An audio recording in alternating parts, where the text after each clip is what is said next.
Hey subscribers, happy Tuesday. We're going to start a video series. I don't know if it's going to be 4 or 5 parts yet. It depends on how far I get. This is part of your subscription. Videos that are not on the main page.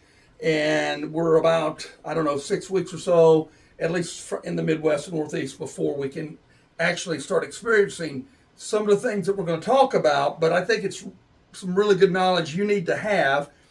This introduction, we're going to discuss some of the fallacies that are out there. Now, I'm doing this the first time like this, so if you can't see me, you need to see this. That's the most important thing. So let's talk about some fallacies that are out there, pushed by horn stars, pushed by people that it sounds good, but it don't float. So let's talk about that for the next 10 or 15 minutes. This is part 1 of at least 4 videos, maybe 5 that I'm going to shoot the rest of the week. Okay, understanding the rut, part 1. I heard this when I got into deer hunting, 48 years ago. I was hunting in North Carolina, my home state. I was a young kid, growing up as a teenager. You heard it all the time. The rut's not going to happen until we have cold weather. Number 1 fallacy, cold weather, or the truth, cold weather does not cause the rut. No matter what the degree, no matter what's happening with weather, deer are going to exhibit running behavior and breeding will happen.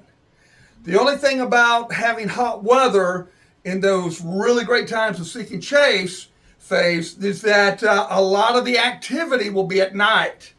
So when we do have some really nice, cool, cold weather, a lot of that activity, seeking, chasing, scraping, will happen in the daytime. We have to remember, they've got by November 1st here in the Midwest, Northeast, Mid-Atlantic, they've got their fall coats on, man. And so a lot of the activity is going to be at night, but it's still happening. So cold weather does not cause the rut, which brings me to number 2. Okay? Does dictate the rut. Does dictate the rut. The bucks, as soon as they shed their velvet, their hard-horned, they're able to breed. But why aren't they seeking and chasing? First of all, testosterone levels are not where they're going to be November 1st. A buck's testosterone peaks November 1st. And the does are not ready. They're not receptive. The bucks and does are still feeding with each other. On my cameras, I'm sure on yours. So it's the does that dictate the rut. We're not waiting for the bucks to all of a sudden make up their mind and they're going to start seeking and chasing and breeding. That happens because as does get closer to estrus, bucks are able to pick that up from their smells, as well as going up to scrapes and smelling the does that had visited prior. So does dictate the rut. Number 3, the hierarchy has already been decided. When you see those big, violent buck fights, it's when a buck that's not been on the premise at all of a sudden he decides all his does will run out. They bred out. They're done. But you've got the does. And some are coming in estrus or getting close to estrus, and he comes on. Well, the dominant bucks, number 1 and 2, that's when the big, violent fights happen. And it's that magical time right there, right before lockdown, when 80% of your does are going to come in estrus. We're going to talk about that. We're going to talk literally about the whole structure of the rut and why there's so much misinformation, or help you see the misinformation that's out there. So the hierarchy's already been decided. It's already been decided. It started when in May, they couldn't fight. They kicked, threatened, bluff with their bodies. Now, though, what you see is a lot of the younger bucks, they're filling their oats, and you'll see them kind of sparring. And sometimes they'll come up to a bigger buck because they're idiots, and it don't take long for them to see they're going to be manhandled. So the hierarchy in your area has already been established. I want to reiterate that. Okay. Now that can change if 2 of the top bucks get killed by automobile predator or you or your neighbor, and then they start trying to fill in that void to be top dog, because they understand the hierarchy establishes who's going to do a lot of the breeding. Who's going to come in there when a doe's close to estrus and say, hey, boys, I got it. I got it. And they know already. Doesn't mean they're not going to, you've seen it. If you've seen one doe come through and then all of a sudden you got a parade of bucks, they've caught that scent that she's pretty close to estrus. All right. Number 4, I saw this from some scent maker. I could not believe it. He based it on his deer farm. A doe does not choose who breeds her. She has nothing to do. She's ready and willing, and when she's ready to participate, a spike could come up there if there's no other buck, a 6-point, or a big 170. She does not get to choose who breeds her. Okay? Man, that's a huge fallacy. Again, that's part of that human logic that has seeped into the whitetail hunting world. You got to throw out logic. They don't operate like us. A girl chooses this guy, or a guy chooses this girl, or whatever. More so the guy tries to, but if the girl's not receptive, even with humans, it ain't going to happen. Same way with does. When they're ready to breed, they're in maximum heat. The available buck that's closest to her, or he's going to get a shot at that. Okay? Number 5, and all of these will kind of intertwine as we get into this. Number 5, having a healthy doe population will cause great rut activity. There's a fallacy that says if you can have too many does. If you have too many does, you don't have great rut action. That's hogwash. They don't understand the whole breeding cycle of the whitetail. It's not a week. It's not 3 days. It is over a course, typically, of about 4 weeks. We've talked about this. The first does that come into estrus, usually here in the Midwest, Northeast, it's the last week, 10 days or so. The 10%, usually it's probably 1 or 2 that come into estrus. Guys go to the woods, see a lot of scrapes, or see a buck mounting a doe, and they'll get online. The rut's happening. It's going on. We got to get in the woods. And then it dies down. That's the cause of this huge flurry of rutting activity that happens around the 3rd week of October. It's because at 10%, usually typically 1 or 2 does, if you've got 10, 15 does on your property. We'll talk about that. And then a week or so later, 80% of your does are going to come in estrus. And then about a week or so later, the last 10%. So it's a course of literally over a month. So that's a real important key, man. I want to have the women. Now let's bring this down to where we live. When you were single, men and ladies, I'm sure it works for you guys, but for guys, when you were out singling and mingling, and you're out cruising, wanted to go to a club or bar, where did you guys want to go? Your buddy say, hey man, we go to Club Larry's. It's 3 girls to 1 guy. Everybody's got a chance. But if you walk in a place and there's 5 guys to 1 girl, a lot of guys say, sausage fest. Let's not go. Let's go down to another place where our chances, our odds are better. So having a great doe population is going to cause great rut activity. And we'll go dive into this in this video series. Why? I'm going to paint it out of here on my little makeshift. No, this is not my penmanship. It's my lovely wife. You couldn't read my penmanship. All right.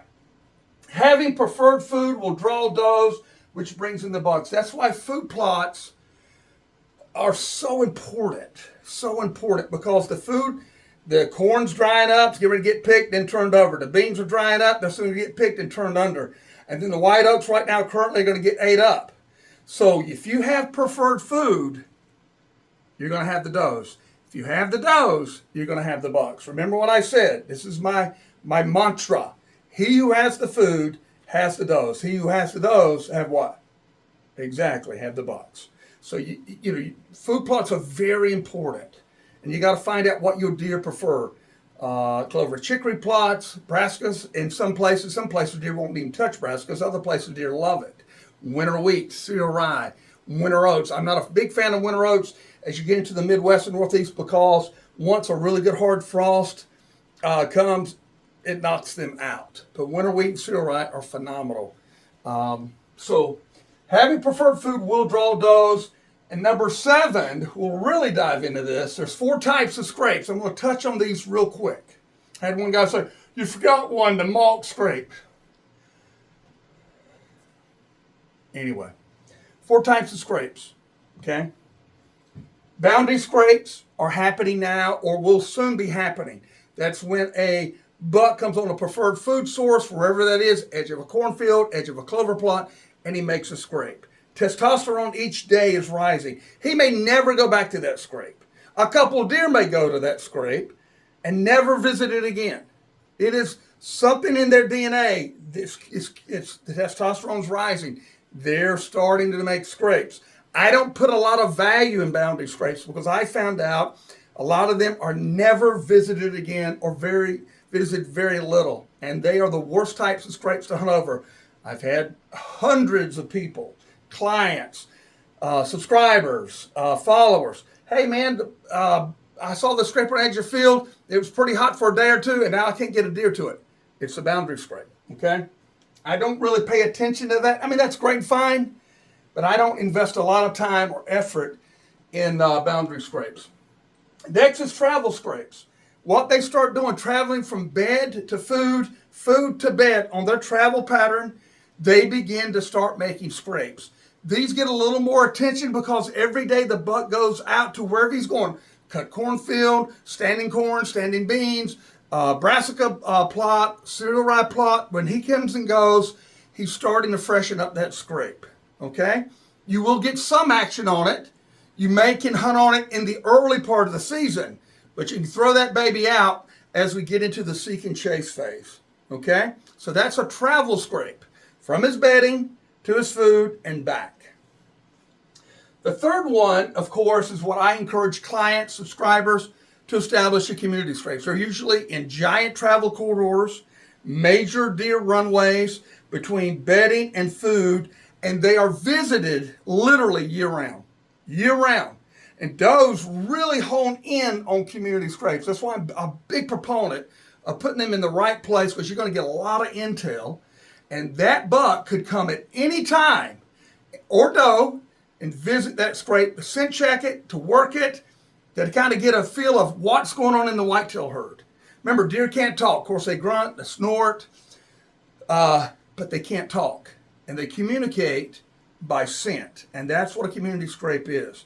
Major travel corridors between your neighbor's food, your bedding, or your food. I mean, it's on major deer travel corridors. Great places to hunt, great places to hang a camera, great place to create with a rope, with the right scent, right product, right placement. Boom, great intel. I love community scrapes. The last one is the rut scrape. That means when a buck is so in that frenzied state, he's just, going from your property, your neighbors, the other neighbors, your property. And in the whole sexual frustration, they will make scrapes. I've actually been on stand. Bucks are so, sexed up, they just stop and start making a scrape. And more than likely, he will never visit that again. Now, that's great to look at.